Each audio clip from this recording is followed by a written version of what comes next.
Ceci est un livre audio autogénéré par Google. 1. Naissance du royaume du Lanexang.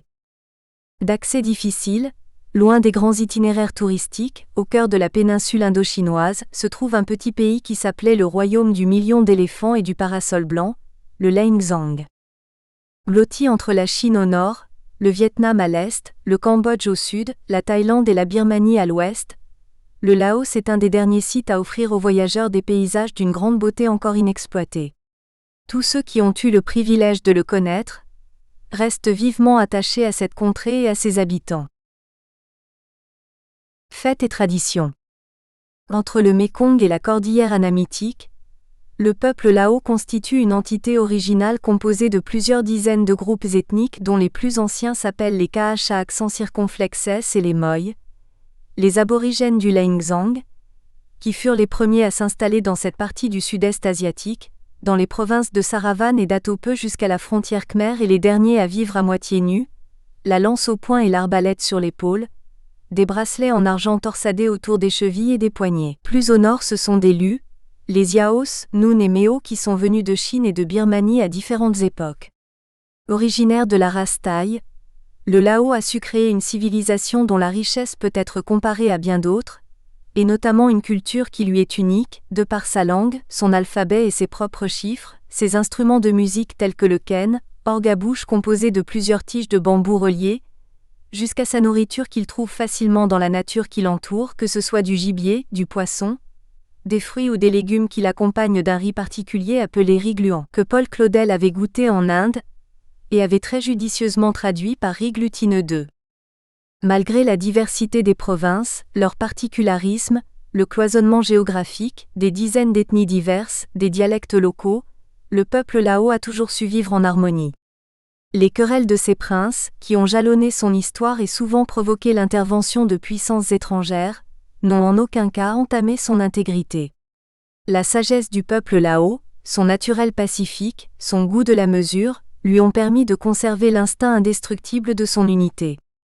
En quelque période de l'année que vous visitiez le royaume du million d'éléphants, vous serez invité à un boon, fête religieuse ou profane, réunion entre amis ou cérémonie officielle pour laquelle les femmes et les jeunes filles se sont parées de bijoux en or et revêtues leurs plus beaux signes, jupe de soie traditionnelle tissée de fils d'or et d'argent à laquelle est assortie une écharpe chatoyante qui recouvre leur épaule gauche, alors que les hommes, par-dessus leurs chemises et pantalons, ont ceint leur fameux PH à accent circonflexe Kama 3. Le boon est d'ailleurs autre chose que la fête. Il est l'image fuyante du bonheur, de la joie qui arrache l'homme à ses soucis quotidiens et qui lui ouvre la perspective d'une chance nouvelle et brillante comme la lune car toutes les fêtes ont lieu à la pleine lune.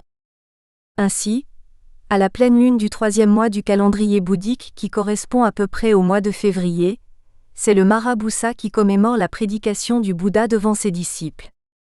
Le Boon Pimay, fête du Nouvel An ou fête du 5e mois, se situe au mois d'avril ou mai suivant le calendrier lunaire en vigueur dans la religion bouddhique, entre le 6e jour de la lune décroissante du 5e mois et le 6e jour de la lune croissante du 6e mois, est l'occasion de multiples réjouissances tant religieuses que profanes. Durant plusieurs jours, entre les diverses réjouissances et activités dont le thème est la purification, les Fubaos, jeunes gens, et Fusaos, jeunes filles, s'aspergent copieusement d'eau dans un chahut malicieux après avoir nettoyé et embelli leur maison, lavé et parfumé les statuettes tant chez eux que dans les pagodes. Le Visakha Busa ou Boon Bang Phay célèbre l'anniversaire de Bouddha que les bons glorifient dans sa naissance, sa doctrine et sa mort à la pleine lune de mai, correspondant au 15e jour de la lune croissante du 6e mois, en se prêtant à la cérémonie d'élévation au grade supérieur par la purification qui se traduit par l'arrosement d'eau bénite effectué par les fidèles. Ce jour est aussi un divertissement des plus populaires, carnavalesques, et des plus colorés au cours duquel sont disputés des concours de tir de fusées de fabrication locale, autrefois œuvre des bonzes qui mettaient en jeu la renommée de leur pagode ou de leur village. Se situant entre la saison sèche et la saison des pluies, ces fusées sont considérées comme une offrande au génie de la fécondité et protecteur de la terre. Le Boon Phravet est l'importante occasion qui réunit les bonzes de plusieurs pagodes, afin de commémorer la dernière réincarnation de Bouddha.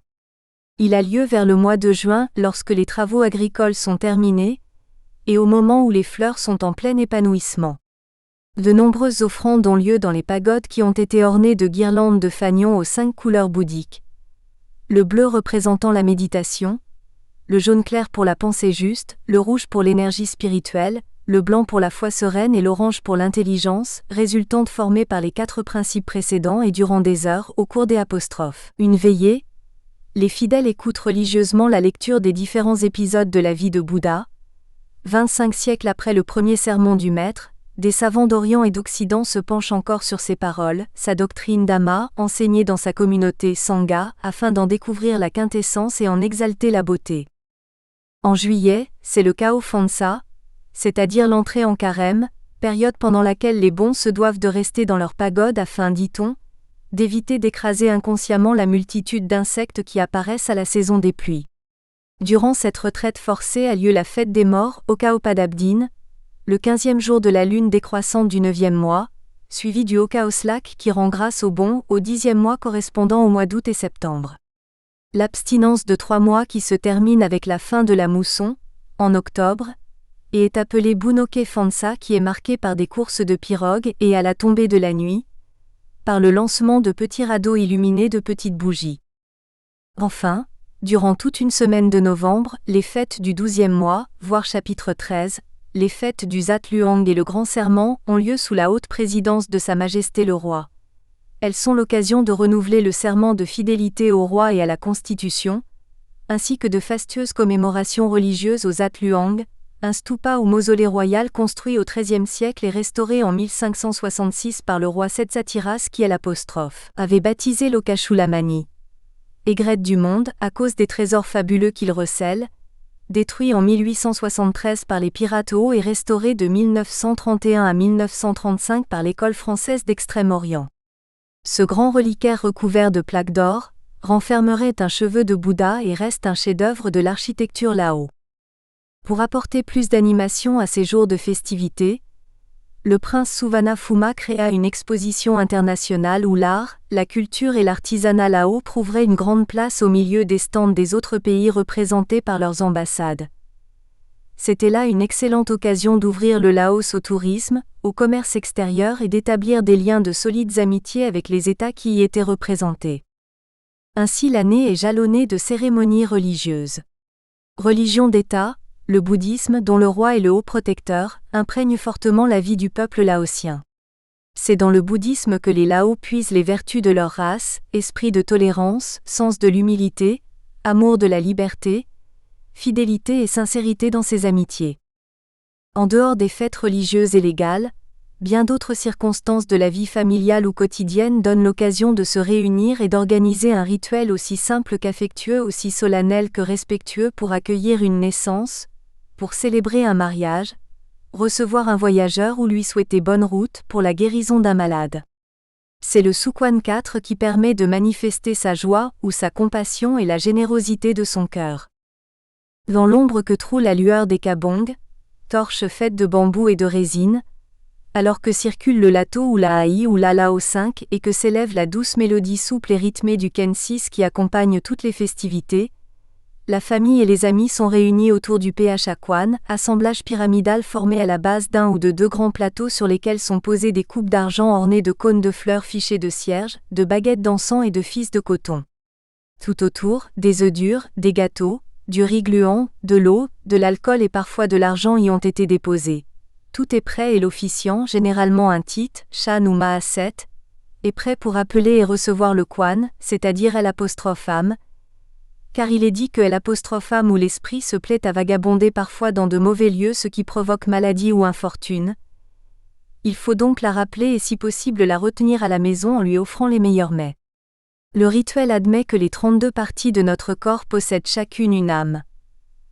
Après les avoir appelées les unes après les autres à réintégrer le foyer familial, l'officiant peut alors commencer à réciter les formules des souhaits que chacun concrétise en attachant aux 2 poignets de l'invité ou de l'intéressé les fils de coton porte-bonheur en murmurant des bénédictions fastueuses, des boons. La faune et la flore. Oui, comblé de boons, le Laos, le pays du sourire, vivait heureux, dans l'insouciance et la tranquillité, et ses habitants se contentaient pleinement des richesses naturelles qui les entouraient ou, la variété des sols et la diversité des climats le permettant selon les territoires pouvaient entreprendre aussi bien les cultures tropicales et subtropicales que sur les plateaux celles des régions tempérées. Dans toute la vallée du Mékong et la partie basse de celle de ses affluents, la culture du riz répond largement aux besoins de la consommation intérieure. Dans les basses terres, selon la nature des sols, viennent le maïs, la canne à sucre, le tabac, l'arachide.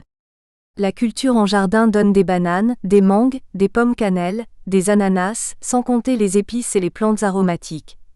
Et chaque village est entouré de bouquets de café et de thé, alors que dans leur partie haute, la douceur du climat permet la culture de la pomme de terre, du houblon, des fraises et des légumes variés. Les agrumes, oranges et pamplemousses se trouvent dans les hautes terres du nord. Sur la majeure partie du territoire s'étend la forêt dense et majestueuse riche surtout en bois de teck et autres espèces des plus diverses et des plus rares, qui sont utilisées aussi bien pour les constructions d'habitations qu'à créer des parfums culinaires ou cosmétiques ainsi que des produits médicinaux. Enfin, sur les hauteurs, résineux et arbres à feuilles caduques complètent naturellement la richesse forestière du Laos avec le benjoin, la laque, la cardamome, le pavot, la plante des dieux qui soigne la souffrance et le mal, et de multiples autres racines qui offrent de nombreux produits annexes. Le mûrier, en particulier et au même titre que les rizières, donne lieu à une importante activité familiale de sériciculture et de tissage déjà renommée et en mesure de répondre aux besoins du marché de la soie de qualité. Avec la complicité des dirigeants toujours cupides de la RDPL, les richesses sylvestres du pays sont actuellement pillées par nos voisins à raison de 50 000 hectares l'an. L'élevage bovin, pratiqué dans tout le pays pour les bêtes de trait et la viande de consommation, permet en temps normal l'exportation annuelle de 10 000 têtes. L'élevage des porcs et des volailles est réduit aux besoins locaux. La pêche est pratiquée dans les nombreuses rivières et étangs. Le poisson, qui est à la base de notre plat national, le khao poon, est séché ou salé ou encore transformé en jus de saumure, complément indispensable du riz dans toute cuisine laotienne. Quant au gibier, gros ou petit, à poil ou à plumes, il en pullulait. Les longues années de conflit ont fait fuir la plupart des gores, des éléphants et des tigres vers les territoires voisins, mais cependant, le Laos reste un oasis protégé pour certaines espèces rares telles que le gibbon albinos, la panthère nébuleuse, le chat doré d'Asie, le léopard et l'exceptionnel chat marbré. La vallée du Mékong ainsi que les nombreuses rivières font l'orgueil du pays car hors le fait de servir de voie de communication, le Laotien peut y trouver quantité de poissons et grâce aux riches alluvions, cultiver le thé, le tabac, de nombreux légumes tels que les pommes de terre, les salades ou les piments qui sont les ingrédients de l'alimentation locale.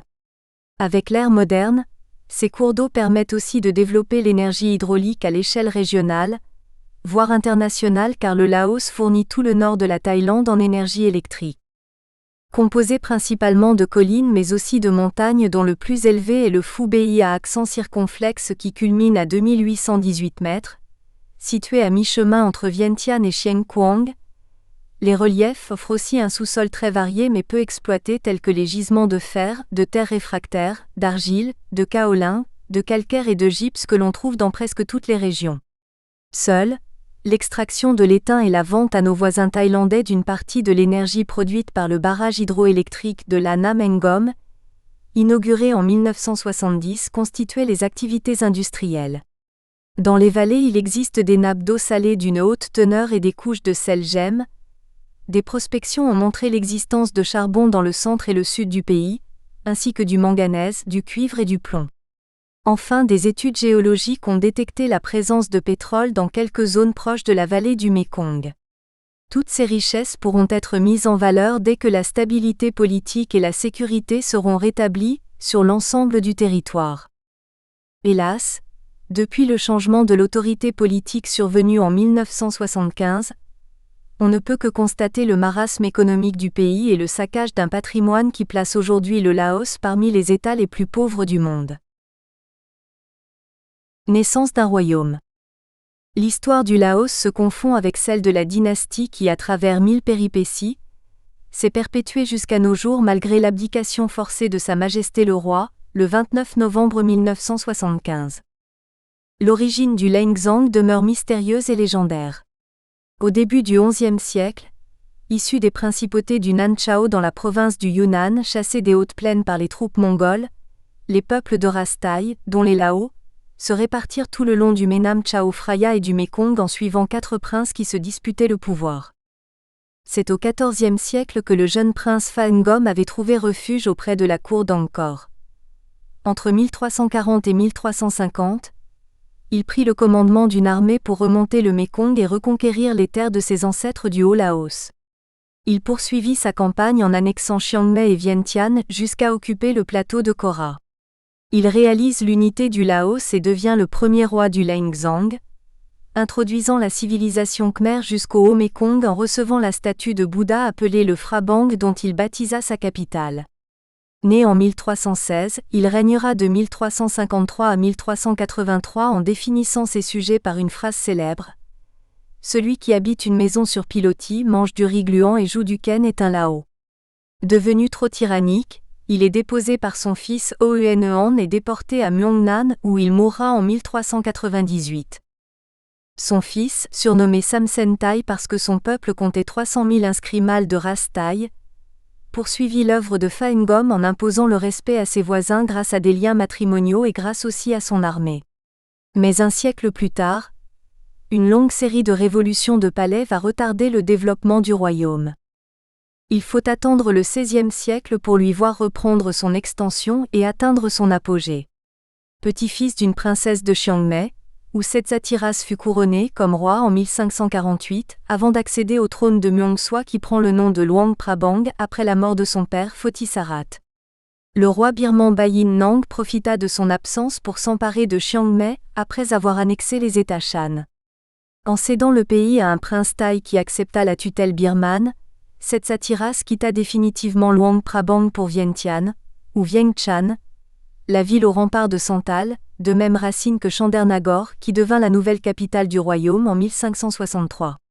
Le roi y fit construire son palais et une pagode pour y accueillir le fameux Phra Keo ou Bouddha d'émeraude rapporté de Chiang Mai en 1548, un des symboles de la monarchie laotienne qui sera enlevé par les Siamois et conservé depuis, au palais royal de Bangkok, et fit édifier, en 1566, le Zat Luang.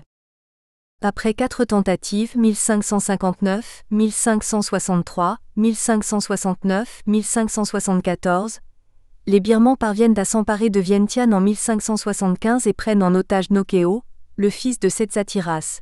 Le royaume du Laingzang devient vassal de la Birmanie jusqu'en 1591.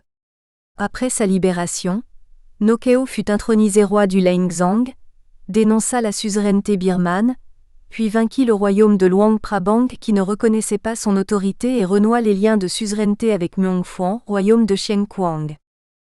À la mort de Nokeo en 1596, le pays connaît une énorme anarchie et ne retrouvera le calme que sous le long règne de Suligna Vongsa, 1654 à 1711. Cette période qui fut la plus prospère verra arriver les premiers voyageurs européens, dont le père jésuite Jean-Marie Leria, le Hollandais Van Wusthof, commerçant et ambassadeur du gouverneur général des Indes néerlandaises, et le père jésuite de Marigny.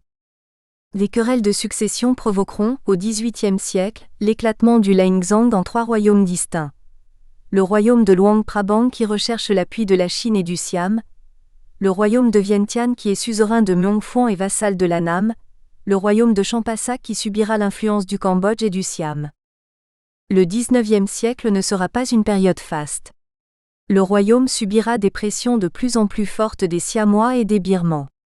Il devra faire face aux incursions des Annamites qui tentent d'occuper le plateau du Tranin, et aux incessantes attaques des pirates chinois hauts de Deo Van Tri. Mais le royaume de Luang Prabang sera sauvé par l'intervention de la France déjà installée à Saïgon, à Hanoï et à Phnom Penh. De 1866 à 1868, les missions d'Oudard de Lagrée et Francis Garnier remontent le Mékong jusqu'à la capitale royale sur les pas de Henri Mouhot, 1826 à 1861, le découvreur d'Angkor Wat en 1859 et qui est mort et enterré à Ban Phanon, à une dizaine de kilomètres à l'est de Luang Prabang. Le Siam mit à profit les difficultés que rencontrait la France en Annam et au Tonkin, pour s'infiltrer au Laos jusqu'au Tranin, à Atope et à Stung Treng afin de faire valoir ses droits sur ces provinces. Le 11 novembre 1885, la France nomme Auguste Pavie vice-consul à Luang Prabang. Combattant sans armes et conquérant des cœurs, de simple commis des télégraphes, il fut converti en explorateur par la lecture des récits de Garnier, de Mouhot et du docteur Jules Armand. Né le 31 mai 1847 à Dinan, il découvre un petit pays morcelé en royaumes de Vientiane, de Xiengkwang, de Bassac dont les souverains ont fait allégeance au Siam et dont certaines provinces sont tributaires de l'Annam. Le royaume est aussi divisé par la confédération des Sip Song Phanna, 12 000 rizières, aux confins de la Birmanie, dans le nord-ouest, et les Sip Song Chao Thaïs, les 12 princes Thaïs, au nord-est, à la frontière du Tonkin et contrôlés par des aristocrates Thaïs tels, la famille Deo Van Seng dont est issue Deo Van Tri qui dirige les pirateaux. Parcourant la région en tous sens, parfois pieds nus et coiffé de son grand chapeau mou, Pavie mettra en place plusieurs agences et comptoirs commerciaux. Face à cette difficile situation et se faisant l'avocat du roi Unkam, alors âgé de 76 ans, Pavie s'empresse d'envoyer des rapports alarmants dans lesquels se reflète sa thèse d'une colonisation nécessaire car salvatrice pour ce peuple si pacifique et désarmé. Contrairement à Bangkok, ni Paris ni Saïgon ne les prit en considération.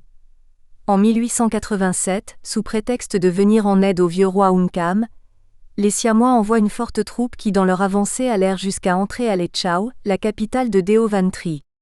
Celui-ci, furieux, riposta et marcha sur Luang Prabang qui l'incendia, épargnant respectueusement les pagodes dans lesquelles il avait fait ses études. Pendant que mon arrière-grand-père, le vice-roi Suvarnabhuma succombait aux blessures reçues durant la bataille, Auguste Pavie réussit à protéger la fuite du roi qui suivit les Siamois jusqu'à Bangkok où ils le déposèrent. C'est alors que, avec le concours de Pavie, son fils Sakharine administra le pays. Le 3 octobre 1893, par un traité franco-siamois signé à Bangkok par M. Lemire de Villers, député de la Cochinchine et représentant la France, le Siam reconnaît les droits de la France sur toute la rive gauche du Mékong et le protectorat français sur le Laos dont Auguste Pavie devient le premier commissaire général. Le royaume du Laos est restauré sous l'autorité de Luang Prabang. À la mort de Sakharine en 1904, son fils Sisavangvong lui succéda. C'est durant ce règne que, le 23 mars 1907, un traité franco-siamois fixe définitivement les frontières du royaume qui renonce à tous les territoires situés sur la rive droite du Mékong, à l'exception des provinces de Sayaburi au nord et de Champasak au sud. Le Laos perd ainsi une grande majorité de sa population qui devient siamoise sous la nomination de Thai San, du pali signifiant taille du nord-est, terme encore couramment utilisé de nos jours au Laos et en Thaïlande pour désigner ceux dont les familles sont d'origine laotienne. 2 conventions signées le 26 février 1914 et le 24 avril 1917 fixeront le statut juridique et la charte du royaume. Le roi siège à Luang Prabang, capitale royale. Le résident supérieur de France siège à Vientiane, devenue capitale administrative. Durant près de 50 années, le sort du Laos sera lié à celui de la France. Par la nature et la disposition de son sol, par l'abondance de ses cours d'eau, le Laos français était un des pays les plus favorables à l'exploitation agricole. Mais traumatisés par le joug siamois, déportés, pillés et volés, les Lao travaillèrent de moins en moins. Quelques buffles, quelques hectares de rizières lui suffisaient pour assurer sa nourriture. Composé en grande partie d'épaisses forêts coupées de magnifiques plaines, la nature lui procurait le gibier, les fruits et les légumes dont il avait besoin, l'isolant du monde extérieur et préservant son bonheur. Le protectorat français et l'occupation japonaise. Tout au long de son passé, le Laotien n'avait fait preuve d'aucune qualité militaire ou administrative. Afin de pallier cette lacune, la France fit appel à de jeunes officiers tels que Raoul Salan qui fit beaucoup pour le Laos. Diplômé de l'Académie militaire de Saint-Cyr en 1919, il est désigné par le journal officiel du 2 janvier 1924 pour assumer les charges de chef administratif du poste isolé, insalubre et dangereux de Myeongsing qui contrôlait alors la province dite du Haut-Laos, zone frontalière avec le Siam, la Birmanie et la Chine. Jeune lieutenant de 25 ans à peine, il gère sa région en la parcourant en tous sens et en apprenant tous les dialectes qui y sont pratiqués. Parlant, lisant et écrivant le lao, surnommé le mandarin, il mettra au point des lexiques Laolu et Laoyun, 2 importantes ethnies qui peuplent cette province de Hwarong à présent divisée en provinces de Bokeo et de Luang Namta par la RDPL, afin de rapprocher ses administrés. Il quittera l'Indochine en 1937 pour être détaché au ministère des colonies, en y laissant un fils né d'une compagne laotienne. Du fait du désintéressement des Lao et afin de faciliter ses gestions, l'administration française dut retracer les frontières administratives indo-chinoises en ne respectant pas toujours les données géographiques ou ethniques. Ainsi Pol Bo, gouverneur général de l'Indochine, décréta le 22 novembre 1904 que la province du Darlak est séparée du Laos et placée sous l'autorité administrative et politique du résident supérieur d'Annam, et par un autre arrêté daté du 6 décembre, intègre dans le territoire du Cambodge les provinces de Chieng Theng, aujourd'hui Stung Treng, et Senpang dépendant actuellement du Laos, etc. Les cartes géographiques d'avant cette période existent toujours et permettent de constater que les noms de lieux et de sites à consonance lao n'ont pas changé depuis. De plus, les résidents de France, administrateurs et autres fonctionnaires s'entourèrent de commis, de domestiques, de miliciens et d'une main-d'œuvre qualifiée venant du Tonkin, d'Annam ou de Cochinchine. C'est ainsi que le recensement de 1943 fit apparaître que, dans les 6 plus importantes villes du Laos d'alors, Luang Prabang, Paksé, Savanaret, Tarek, Vientiane, Chieng Quang, on comptait 51 150 personnes dont 30 300 Vietnamiens.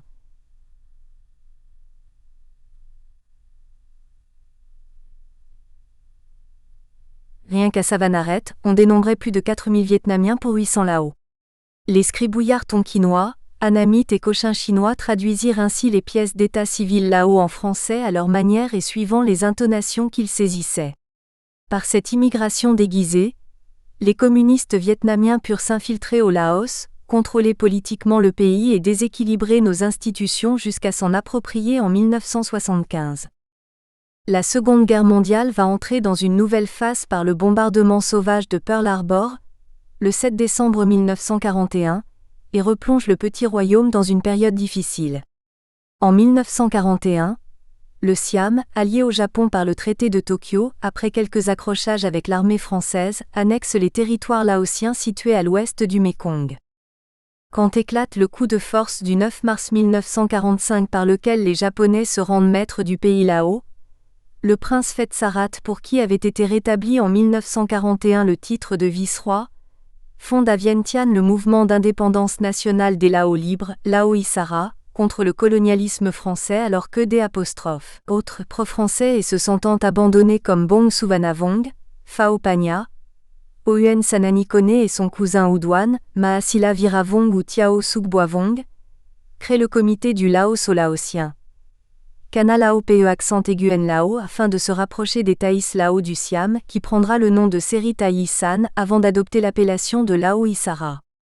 Dès lors la branche cadette de la monarchie, les Vangna, composée des frères Phetssarat qui visent le trône et profondément anti-français, Suvanaras et Kindavong fidèlement dévoués au roi, Suvanafuma qui prône une indépendance mais avec une coopération étroite avec la France, et Suphanuvong définitivement conquis par les théories du Viet Minh, va jouer un rôle primordial dans le déroulement des événements qui marquent le Laos contemporain. Au lendemain du bombardement atomique sur Hiroshima, le 6 août 1945, et après la capitulation japonaise le 2 septembre 1945, se constitue à Vientiane un gouvernement provisoire sous la présidence du vice-roi, le prince Phetssarat. Ses frères, Suvanafuma et Suphanuvong en font partie.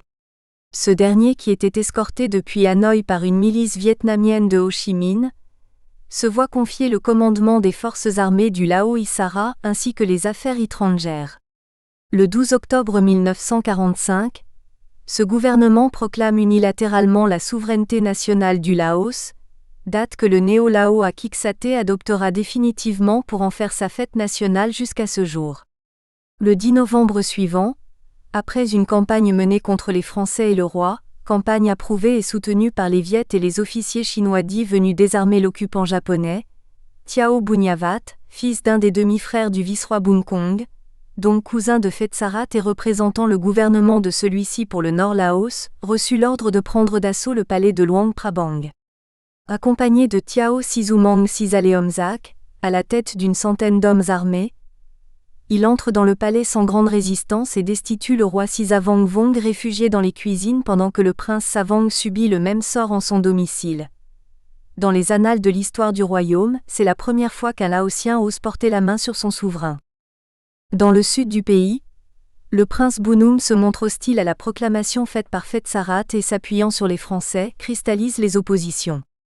Avec ses troupes et avec le soutien d'éléments vietnamiens pro-communistes, Souphanouvong tente de s'opposer à la contre-attaque des sudistes épaulés par les Français. Le Lao Isara. Après avoir repris successivement Savanaret et Tarek, là où Souphanouvong fut grièvement blessé, les forces franco-lao du colonel de Crèvecoeur entrent dans Vientiane le 24 avril 1946, obligeant le gouvernement Phetsarat à se replier sur le Siam où il prendra officiellement la présidence du mouvement Lao libre. Lao Isara, dont il avait rencontré secrètement les émissaires dès le 20 août 1945, rencontre à laquelle il est apostrophe, était fait accompagner par son frère Souvana. Alors que Phetsarat, Souvana Phouma et Souphanouvong étaient accusés de félonie, un de leurs frères, le prince Kindavong est nommé ministre principal par le roi qui a retrouvé son autorité après que les forces franco-lao eurent repris possession de la capitale royale, le 13 mai 1946. Le renoncement par le prince Bounoum Champasak à ses droits sur le royaume de Champasak permet de réaliser l'unification du royaume sous la seule autorité du roi de Luang Prabang, SM. Sisavangvong, et l'autonomie interne du Laos.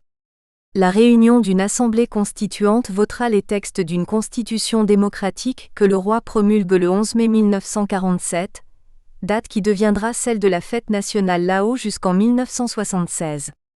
Le 25 novembre 1947 est créé le premier gouvernement royal Lao présidé par Tiao Souvanaras, un des Vangna, et comprenant Outong Souvanavong, ministre de l'Intérieur et de la Défense, Bong Souvanavong, ministre de l'Économie, Kouvoravong à la justice, les cultes, l'action sociale et les travaux publics, le Amin Sixiangmei aux finances, Kouabe à la santé et à l'éducation nationale, Tiao Kindavong restant ministre d'État.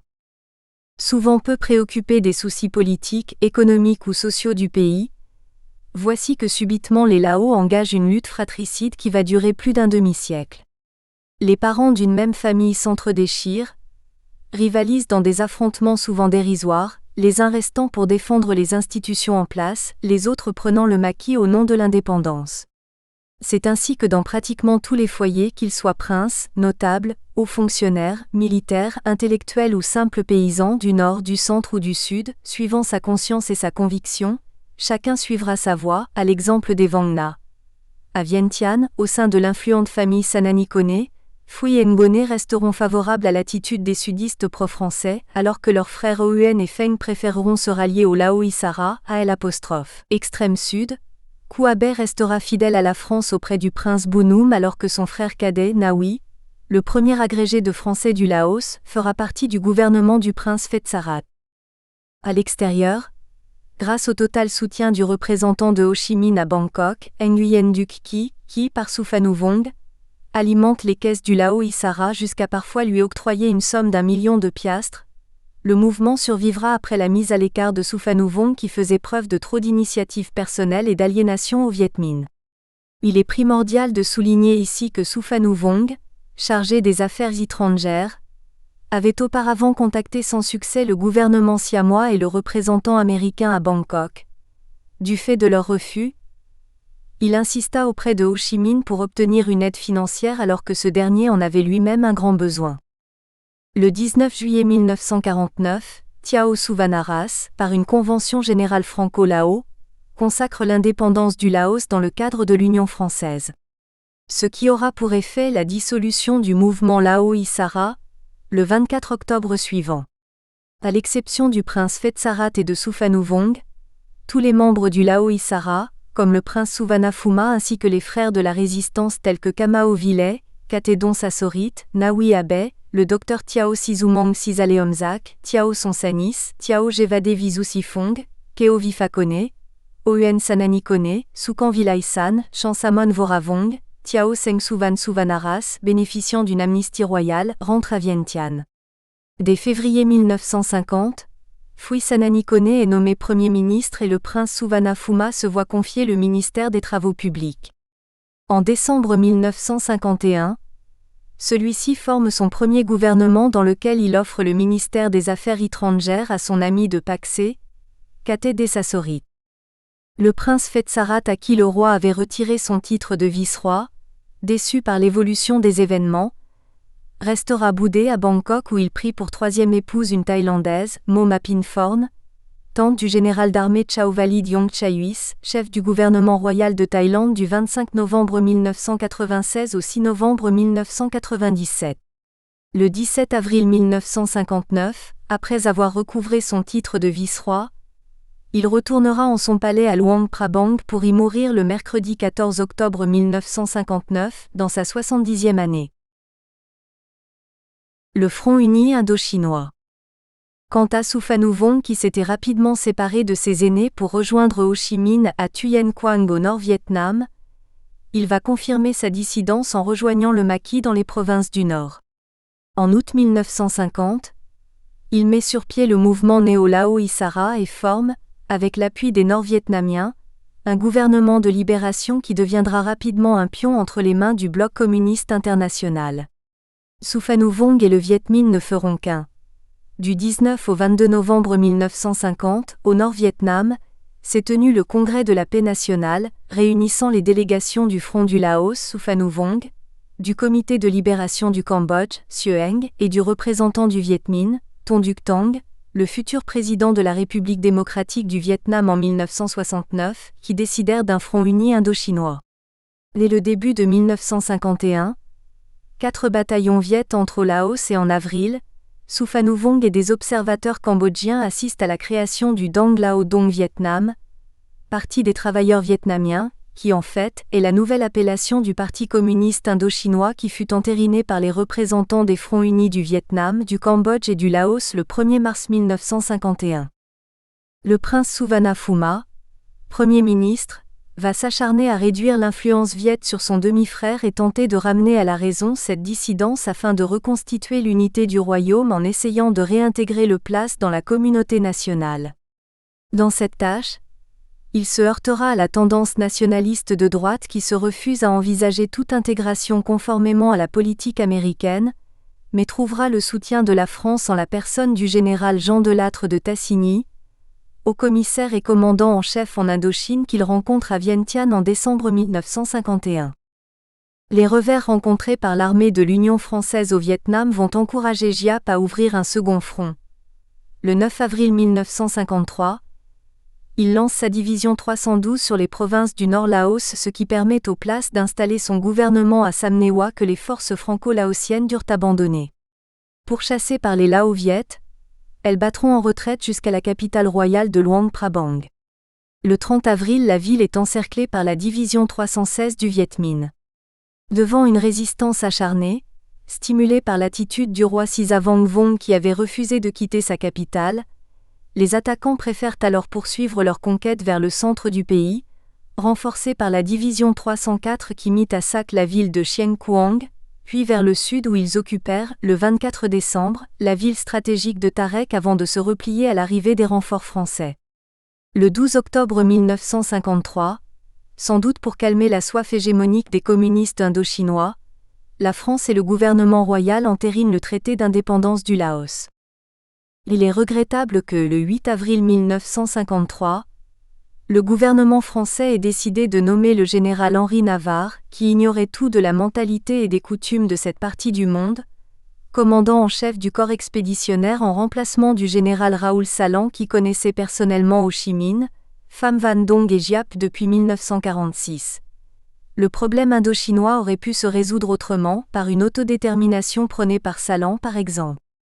Mais l'entêtement des généraux Navarre et Cogny a transformé la cuvette de Dien Bien Phu en un camp retranché pour couper la route du Laos au Viet Minh, restera l'épopée la plus dramatique des guerres modernes.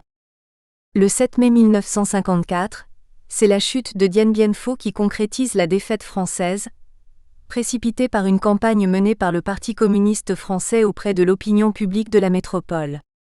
La signature des accords de Genève du 21 juillet accorde la souveraineté totale au Laos et renforce le clan de la droite laotienne encouragé par la création de la République du Vietnam à Saïgon, dont la volonté de poursuivre la lutte contre les communistes est notoire.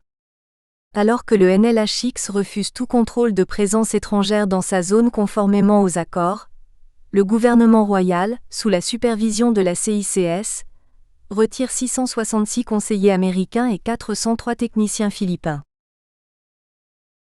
L'OTAS et la politique Lao. Afin d'éviter leur théorie des dominos, si le Laos tombe, le Vietnam suivra puis toute l'Asie. Le président américain Dwight D. Eisenhower et son secrétaire d'État John Foster Dulles créent par le traité de Manille du 8 septembre 1954 l'Organisation du traité de l'Asie du Sud-Est, OTAS, comprenant l'Australie, la Grande-Bretagne, la Nouvelle-Zélande, le Pakistan jusqu'au 7-11-73, les Philippines, la Thaïlande et les États-Unis pour mieux protéger le Vietnam du Sud, le Cambodge et le Laos de la menace communiste. Comme il en est convenu dans les accords, ces trois États bénéficient de la protection de cette structure mais ne peut en faire partie. Basée à Bangkok, de par ses nombreux atermoiements, les activités de l'OTAS furent assez stériles et le gouvernement royal préféra s'adresser directement à l'ONU. Cette organisation fut dissoute le 30 juin 1977. Manipulée par les Français d'un côté et par les Américains de l'autre, l'Assemblée nationale Lao se plaît à présenter des motions qui n'ont pour résultat que de déstabiliser le pays dans des renversements successifs de gouvernement. Au sein de ce Parlement, on distingue une douzaine de députés indépendants, présidés par Phui Sananikoné, et regroupant principalement les pro-français de 1954, dont Kanti Lao Isara. Le Parti progressiste fondé par le prince Suvarnabhuma et Phania Kamao Vilai, présidé par Katedon Sasorit et réunissant principalement les anciens Lao Isara originaires du Sud. Le parti Union Lao de Bong Suvarnabhong qui, avec ses 3 élus, reste systématiquement dans l'opposition. Le Parti démocrate fondé et dirigé par Ku Voravong et ses 4 élus, tous originaires de Savanaret. Le gouvernement de Phui Sananikoné est mis en minorité pour n'avoir pas réussi à mettre en application les accords de Genève de 1954. Le prince Suvarnabhuma est alors appelé à la présidence d'un gouvernement qu'il tente d'équilibrer en nommant Phui Sananikoné, tête de file de la droite vientianaise, au ministère de l'Intérieur et en désignant Ku Voravong à la défense nationale. Une sombre machination baptisée le complot de Chinaimo se concrétise le 18 septembre 1954 par un attentat à la grenade et au pistolet, lors d'une soirée donnée par Phui Sananikoné en sa résidence. Cet acte aurait été organisé contre lui par le parti de Bong Suvarnabhong avec l'aval du prince Phetsharat, encore exilé en Thaïlande, appuyé par la complicité de la police thaï et la protection de Katedon Sasorit, tuant Ku Voravong, ministre de la Défense nationale et partisan de la réconciliation avec Suphanuvong, blessant légèrement le maître de maison ainsi que quelques autres invités. Certains accusent Phui Sananikoné d'avoir attiré Ku Voravong dans un piège, mais celui-ci, en sa qualité de ministre de l'Intérieur, fait arrêter Bong Suvarnabhong et les siens. Face à une virulente campagne menée par Katay en faveur de la libération de Bong et de ses fidèles, à la fin octobre, Phui Sananikoné démissionne entraînant la chute de l'ensemble du gouvernement Suvarnabhuma. Le roi nomme alors Katedon Sasorit au poste de Premier ministre. Son parti progressiste prend les postes de l'Intérieur et de la Justice tandis que les affaires étrangères, la défense et les finances reviennent au parti de Phui Sananikoné. Le 27 novembre 1954, le roi investit le nouveau gouvernement présidé par Katay et coprésidé par Phui.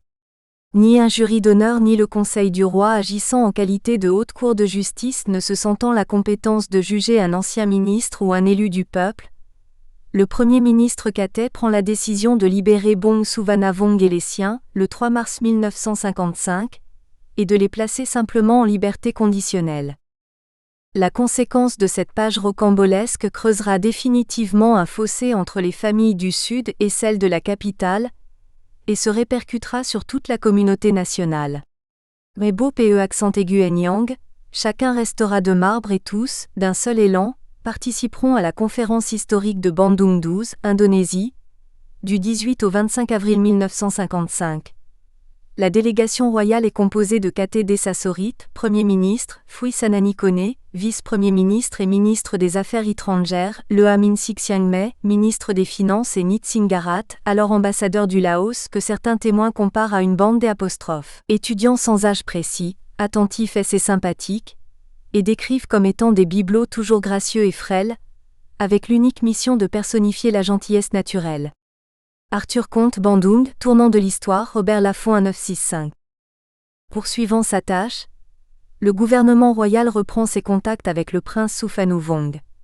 Pour avoir fait ensemble partie du Lao Isara et d'une tendance plutôt social-démocrate, Katay réussit à faire accepter le rétablissement de l'autorité royale dans les provinces de Phong Sali et Samnewa.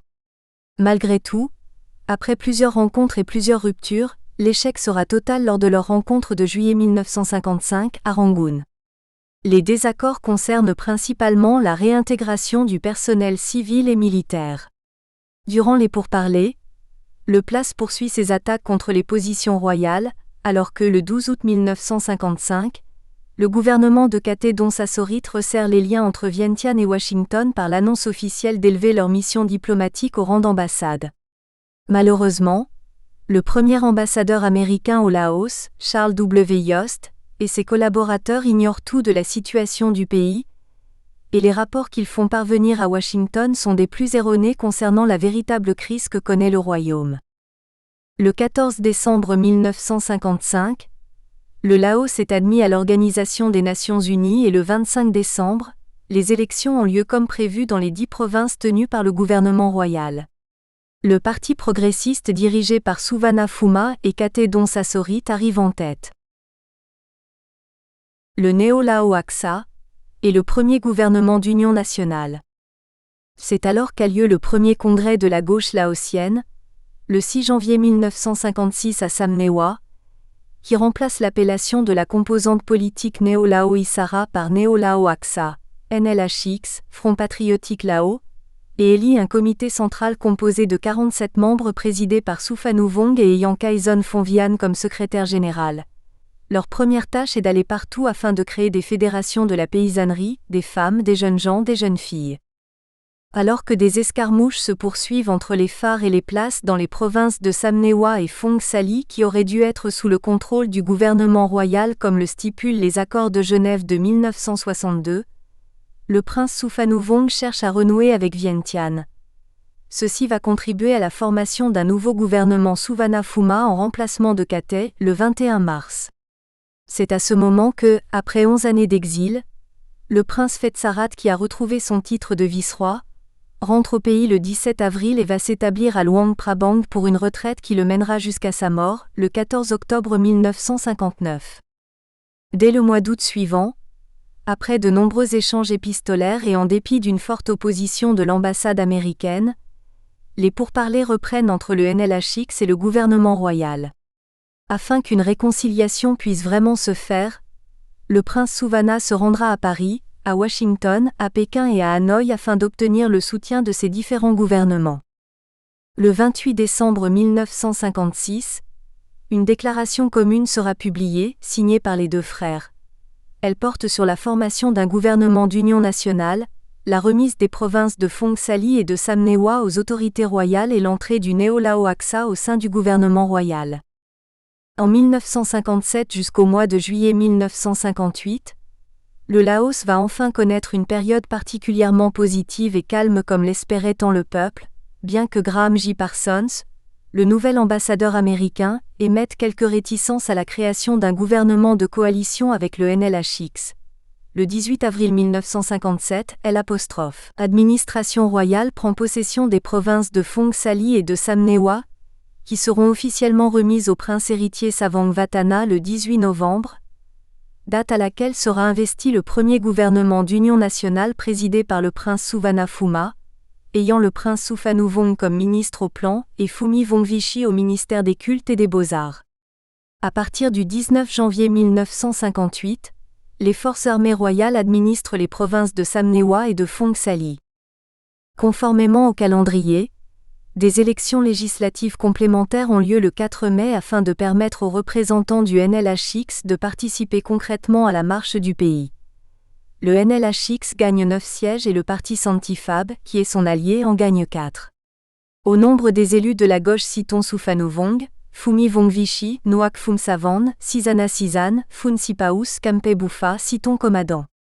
Le succès de la gauche est grave et commence à effrayer la droite laotienne qui, sous l'impulsion des États-Unis, crée le 17 juin, un comité de défense des intérêts nationaux CDIN composé de jeunes politiciens dont Chao Sizuk Champasak, Kamphen Panya, Leham Rajasomba, Inpeng Suryade, Chao Sopsaisana Sausaka Kumar et d'officiers tels que les colonels Wan Ratikun, Phoumi Nozavan, San etc., qui publient un manifeste le 5 juillet contre la présence de députés du NLHX à Assemblée nationale et contre les ministres communistes au sein du gouvernement. Leur action ajourne sine die, le 19 juillet, les activités de la Commission internationale de contrôle et suspend toute l'aide américaine.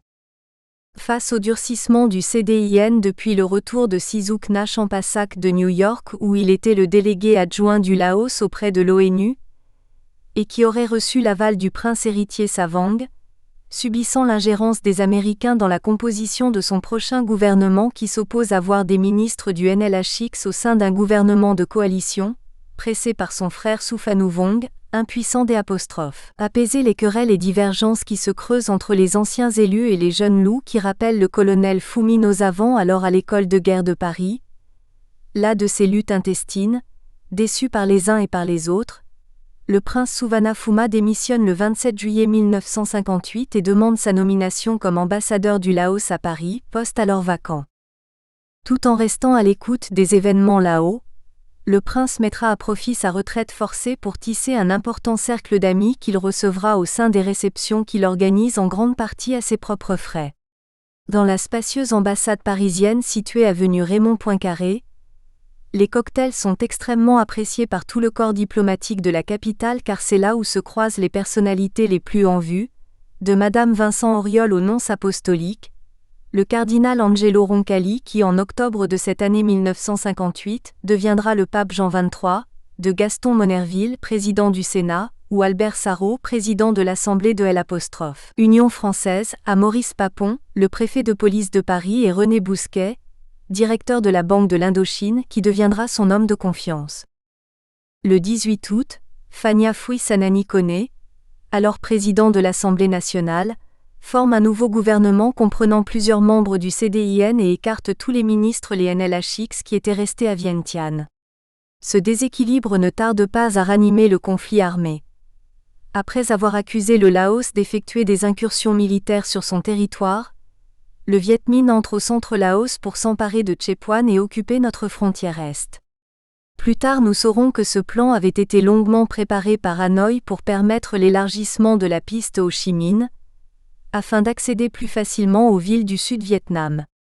Le 12 janvier 1959, les colonels Phoumi Nozavan, Sunton Patamavong et Udwan Sanani Kone, alors ministres, demandèrent à leur chef du gouvernement la suppression du Parlement afin d'obtenir les pleins pouvoirs. Ce qui fut fait 2 jours plus tard. Devant la brûlante situation qui venait d'éclater entre le Royaume du Laos et la République démocratique du Vietnam, Dag Hammarskjöld, secrétaire général de l'ONU, se rendit, le 9 mars, auprès du gouvernement Lao à Vientiane, puis à Luang Prabang où le roi Sisavangvong, bien que souffrant, le reçut en présence du prince héritier Savangvatthana. Au cours de ces entretiens, le secrétaire général suggéra que le royaume adopte plutôt une politique de neutralité et s'active vers un développement économique et non militaire. Ce langage ne fut pas du goût de tous, et le 11 avril 1959, Phoumi Nozavan, ministre de la Défense et chef des État-major général des phares, fait encercler les 2 bataillons du NLHX à Chiengzengen et dans la plaine des Jars, ce qui provoqua une violente réaction de la part de Hanoï et une intensification de la guérilla lao-viet.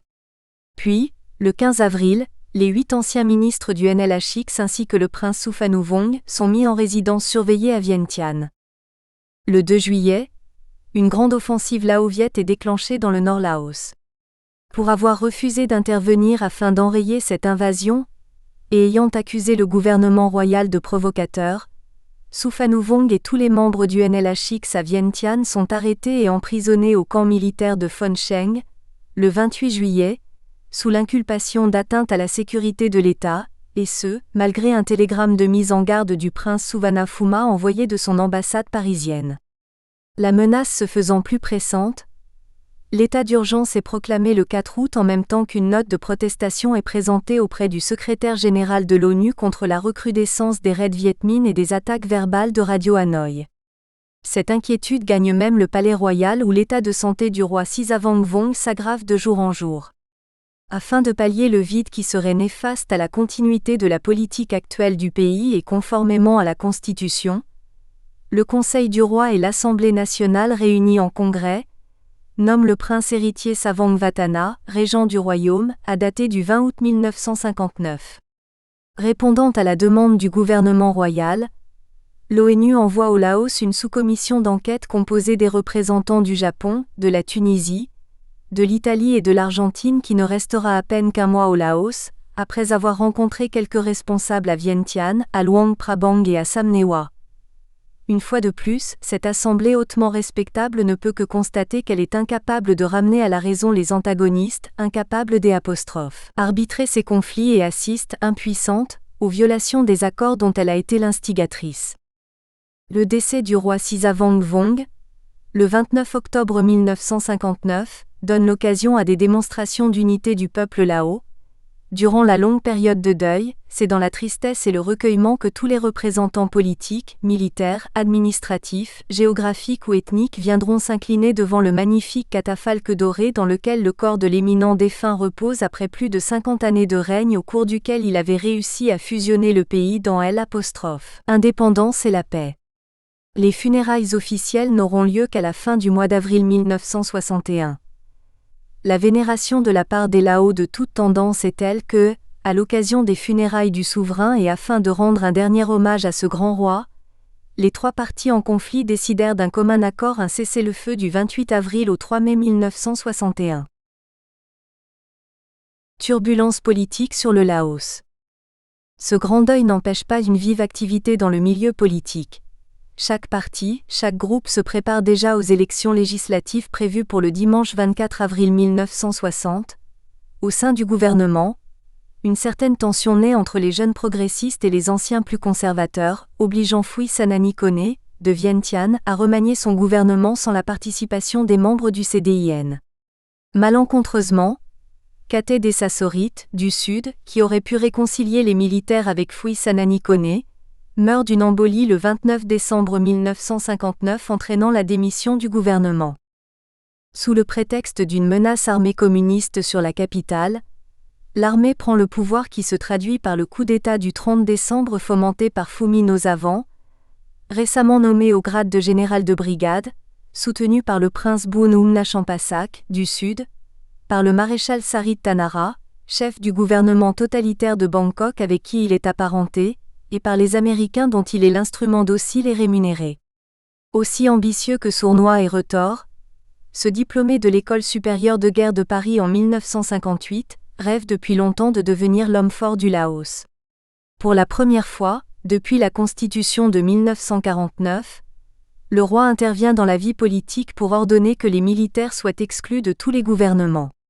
En outre, inquiets de voir une autorité militaire s'emparer du pouvoir, les ambassadeurs américains, britanniques et français ainsi que le chargé d'affaires australien sollicitent une audience auprès du roi afin de lui apporter le soutien de leurs gouvernements respectifs. Dans l'attente des prochaines élections législatives prévues pour le 24 avril, le roi Sri Savongvatthana nomme alors, le 7 janvier 1960, un gouvernement présidé par le politicien le plus ancien, Kouabe, du Sud, et en dépit des souhaits du roi, comptant le général Phumi Nozavan au poste de ministre de la Défense. Réclamé par ses amis, le prince Suvarnabhuma quitte Paris et rentre au Laos pour se présenter pour la première fois de sa carrière politique, au suffrage universel. Malgré les irrégularités commises notamment par Phumi Nozavan grâce aux 10 millions de bahts reçus de son oncle le maréchal Sarit pour sa campagne, les pressions, marchandages et diverses menaces, le prince passe sans difficulté cette épreuve. Élu député de Luang Prabang, il sera porté à la présidence de l'Assemblée nationale le 25 mai. Les événements qui bouleversent l'ensemble du sud-est asiatique vont avoir de graves répercussions au Laos qui devient l'enjeu d'une lutte triangulaire entre le prince rouge, mon oncle Suphanuvong, le neutraliste, mon père Souvanna-Phouma, et le prince blanc, Bounoumna Champasak qui, malgré son effacement, joue un rôle extrêmement déterminant au sein des sudistes. Profitant de cette période de trouble, le 23 mai 1960, le prince Souphanouvong réussit à s'évader du camp de Phon Cheng avec la complicité de ses gardiens. Il parvient à rejoindre les maquis de Samnewa, et aussitôt les hostilités reprennent. Incapable de contrôler le pays, Kouabet démissionne et Tiao Sonsanis, un des fils de la princesse Sangyemkam, sœur de Phetsarat et Souvanna-Phouma, est nommé à la tête d'un nouveau gouvernement le 3 juin. La révolte d'un capitaine. Alors que tout le gouvernement était à Luang Prabang pour préparer les funérailles du roi Sisavangvong et assister à la fête des eaux aux côtés du nouveau souverain Sri Savangvatthana, Konglé, un capitaine de 32 ans qui commande la meilleure unité des phares, le 2e bataillon de parachutistes, profite de l'envoi de son unité pour aller nettoyer la guérilla ennemie qui sévit dans la région de Vang Vieng, pour occuper les points clés de Vientiane dans la nuit du 8 au 9 août 1960 et manifester devant l'Assemblée nationale, ses griefs à l'encontre des complaisances du général Phoumi Nosavant et de la docilité du gouvernement de Kouabet,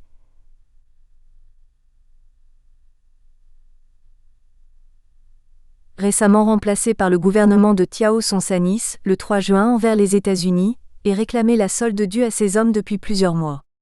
Après avoir clamé son loyalisme envers le roi, il dénonce les abus de pouvoir et la corruption de ses chefs militaires et des politiciens et réclame l'intervention des Nations Unies pour constater qu'il n'y a pas de troupes d'invasion car au cours des engagements qu'ils ont eus, lui et ses hommes, n'ont vu que des Lao, pas des Viettes, et que ce sont les étrangers qui poussent les Lao à s'entretuer. Prise à froid, aucune autorité n'est intervenue pour faire arrêter cette manifestation qui gagne la sympathie des passants et des militaires qui se sont massés pour écouter ce jeune et téméraire officier aux allures de Bonaparte. Surpris lui-même par son succès, Konglé qui n'avait envisagé aucune suite politique à sa démonstration est passablement embarrassé. Après avoir consulté Kinim Folsena, ancien député et ancien ministre, le capitaine suit son conseil et se tourne vers le prince Souvanna-Phouma qui était même sorti sur le perron de l'Assemblée nationale pour s'enquérir du vacarme qui avait lieu sous ses bureaux. Après avoir écouté les doléances du fougueux officier qu'il ne connaissait pas, il le calme en lui promettant son aide. Le prince ne pensait alors qu'à tenir un rôle d'arbitre, et n'étant rien l'instigateur de ces événements contrairement à certaines affabulations qui laissent à entendre qu'une certaine connivence existait entre cet homme d'État et un simple capitaine. Les manifestants, auxquels des étudiants s'étaient ralliés, réclament la démission du gouvernement. Le président de l'Assemblée nationale, respectant la Constitution, prend alors contact avec le Premier ministre, son neveu Tiao Sonsanis, afin de lui faire part de la volonté de Konglé. Nous sommes en pleine saison de mousson et les liaisons aériennes avec Luang Prabang ne sont pas faciles.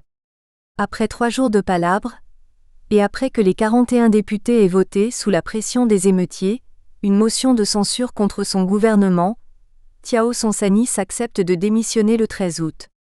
Le roi demande alors au prince Souvanna-Phouma de former un nouveau gouvernement. Le 16, le prince présente son cabinet et son programme à l'Assemblée nationale qui, le 17 au matin, lui accorde à l'unanimité sa confiance et son investiture.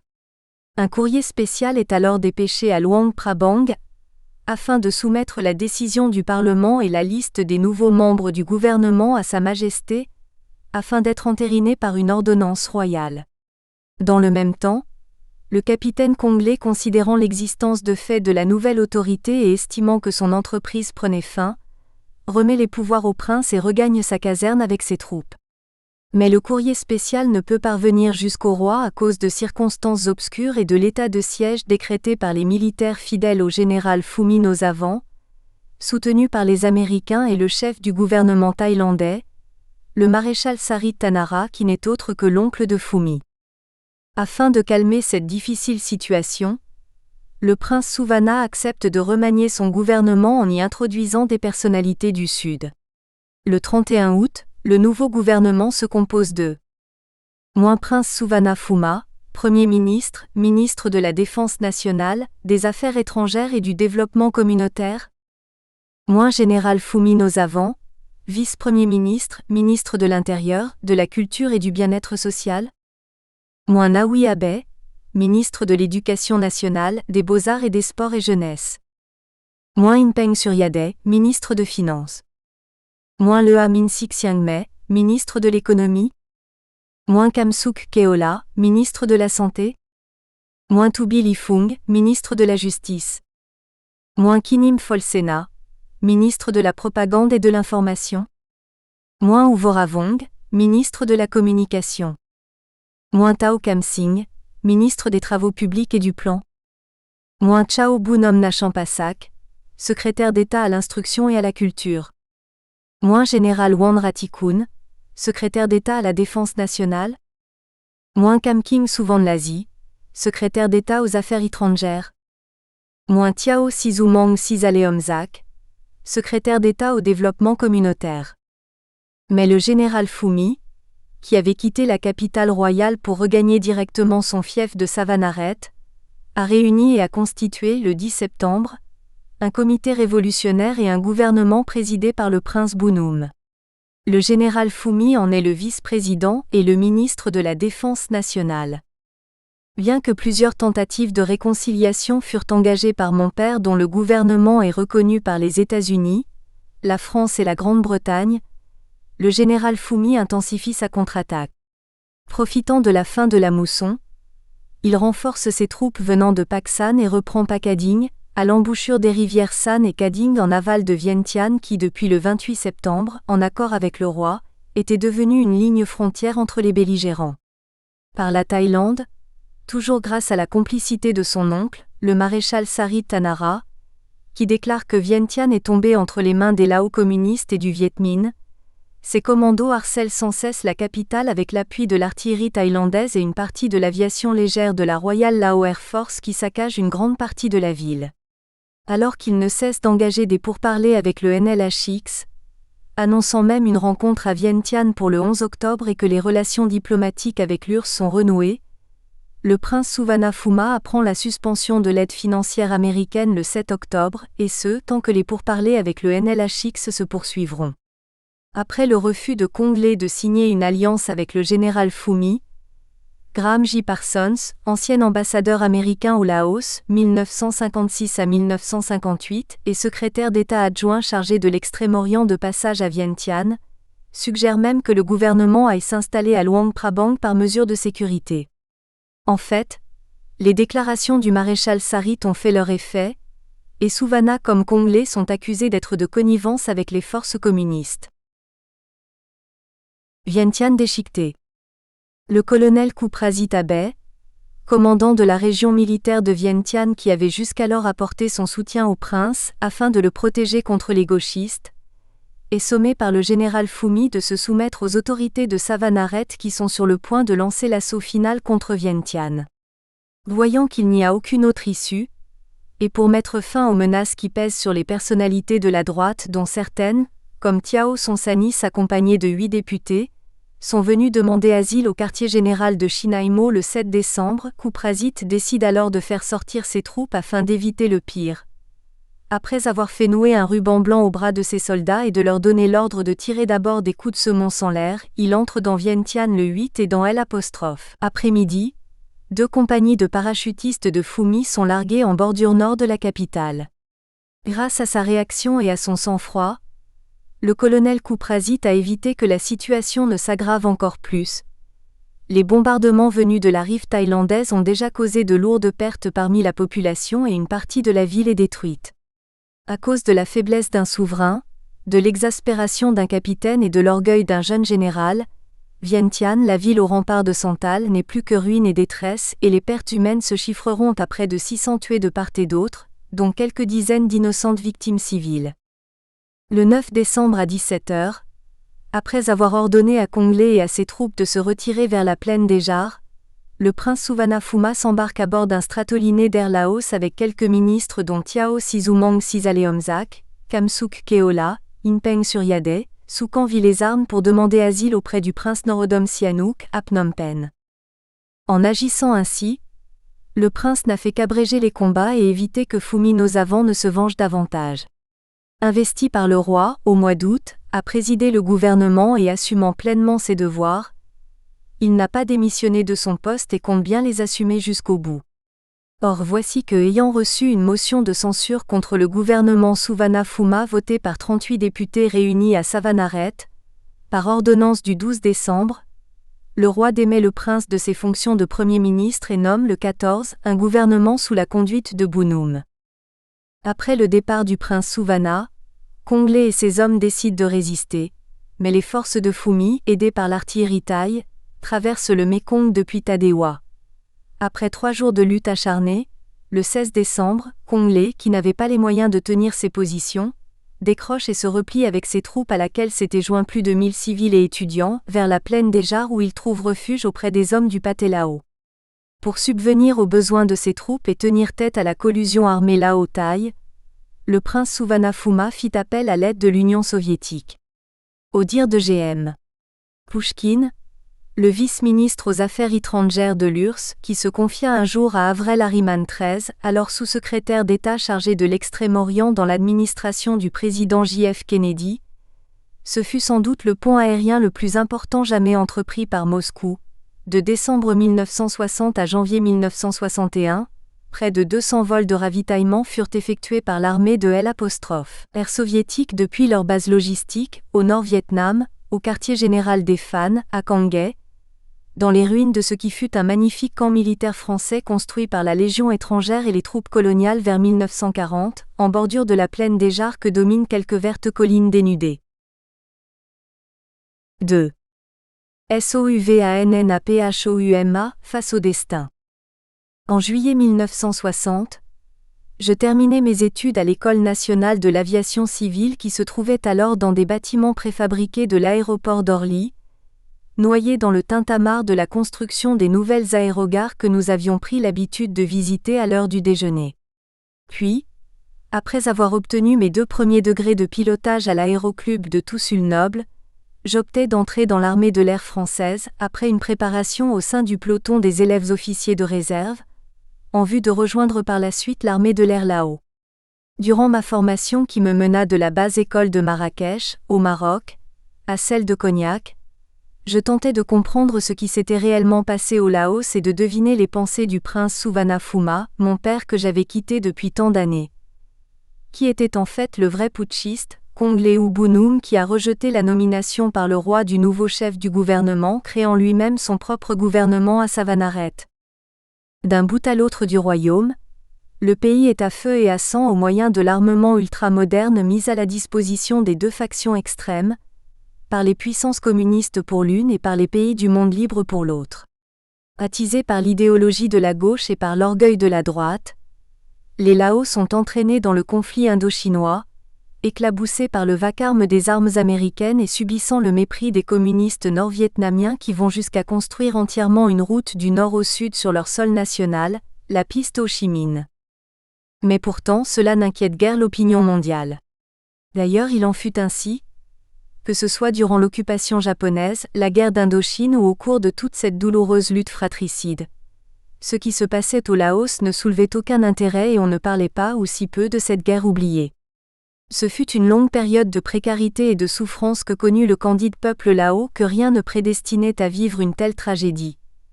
Comme souvent depuis que le Laos existe, nos difficultés, nos maux, nos guerres, nos erreurs, nos préjugés viendront du dehors, de l'étranger. Le Laotien est trop insouciant, trop paisible, trop modeste, à la fois doux et paresseux, fervent religieux et candidement licencieux. Il vit avant tout d'amour qui est sa principale occupation et ne se préoccupe guère de mener campagne pour attirer l'attention, pour faire la une des journaux, et pour peu qu'une allusion soit faite à son encontre, c'est toujours avec la caricature folklorique de quelques tribus montagnardes à l'arrière-plan. L'étudiant et l'ingénieur. Sincèrement attaché à la terre de ses ancêtres qui lui valut le titre de Tiao Komor. Le prince chargé des rizières, de l'agriculture 14, partageant l'esprit réaliste du paysan sincèrement religieux, dévoué à son souverain, conscient des défauts et des qualités du peuple Lao, le prince Souvanna-Phouma est convaincu que la seule voie pour sortir le pays de l'engrenage infernal dans lequel les facteurs politiques internationaux et internes l'entraînent et le broient, c'est le neutralisme le plus strict tant à l'intérieur qu'à l'extérieur de nos frontières. Pourtant, Rien ne pouvait laisser prévoir que le ciel allait mener mon père à diriger les destinées du Laos durant plus d'un quart de siècle. Né dans un palais princier de Luang Prabang, le 7 octobre 1901, il fut plus tard envoyé par son père, le Maha Uparat, vice-roi Bunkong, faire ses études à Hanoï comme tous ses frères. Ce privilège était aussi un grand sacrifice car non seulement il lui fallait quitter sa famille et se trouver en pays étranger, mais de plus, il devait payer de sa personne pour traverser les dangers parsemés sur le sentier qui séparait la capitale royale de la capitale du Tonkin.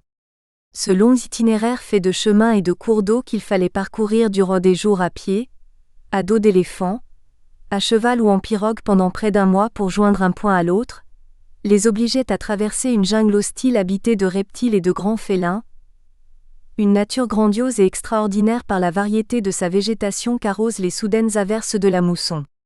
C'est par ce sentier parcouru à l'aller puis au retour une fois l'an que mon père fit son apprentissage de la vie, et apprit à s'aguerrir, à survivre aux multiples embûches.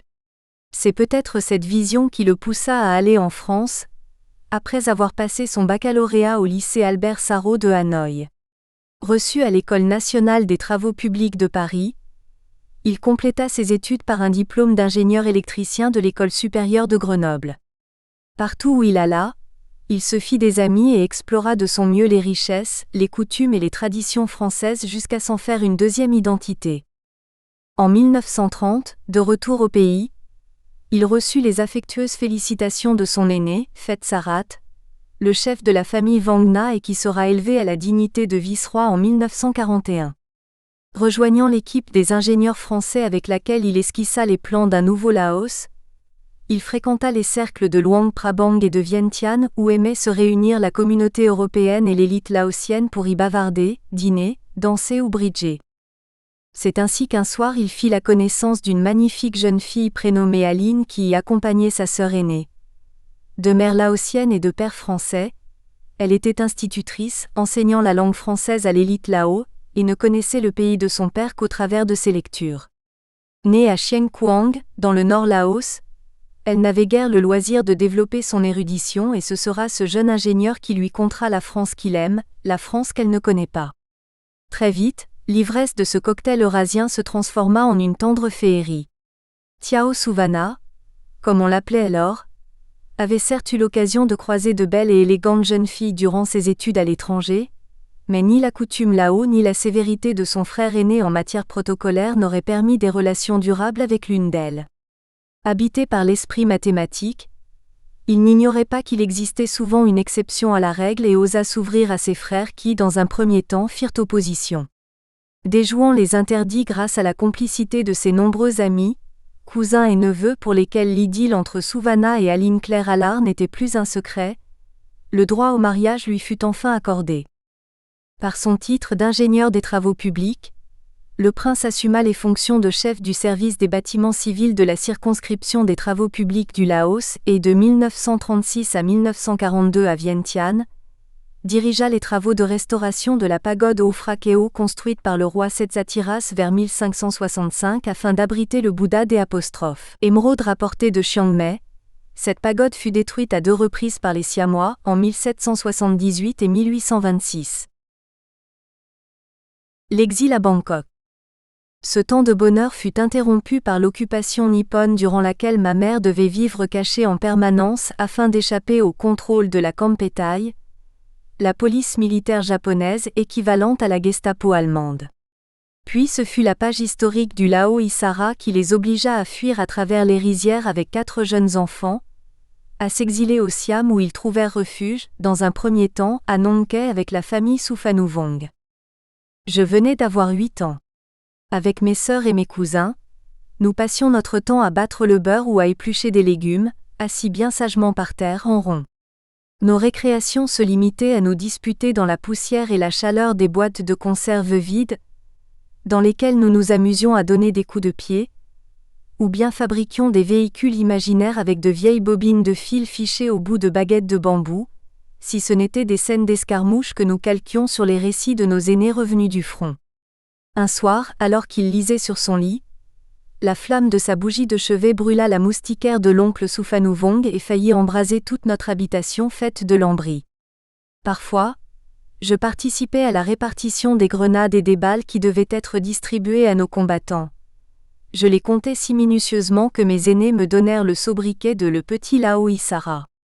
Au bout de quelques mois, notre famille partit pour Bangkok au milieu d'une cohue qui tentait de trouver une place dans un train inconfortable et nauséabond. Il fallut plus de 6 heures pour parcourir les 300 kilomètres qui nous séparaient de la grande capitale siamoise.